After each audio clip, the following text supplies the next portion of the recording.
ከቁርአን ከሱረት አልፋቲሃ የጨመረው ሁሉ ሱና ነው።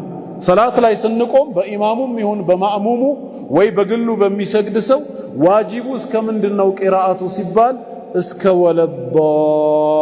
ወለዳሊን ድረስ ነው። በቃ ከአሚን ጀምሮ ሌላ ሱራን መጨመር ሱና እንጂ ግድ አይደለም። ይሄ ማለት ወለዳሊን እልና አላሁ አክበር ብዬ ብወርድስ እችላለሁ።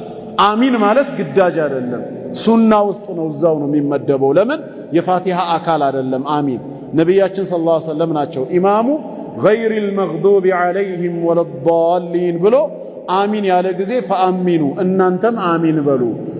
ለምን ፈኢነል መላኢከተ ዩአሚኑን መላእክቶችም አሚን ይላሉ። ፈመን ዋፈቀ ተእሚነሁ ተእሚነል መላኢከቲ ጉፊረ ለሁ ማ ተቀደመ ሚን ዘንቢህ የሱ አሚንታ ከመላእክት አሚን ማለት ጋር የተጋጠመለት ሰው ከዚህ በፊት የሰራቸው ወንጀሎች ይማሩለታል ነው የሚለው። ሱና እንጂ ዋጂብ አይደለም። እስከ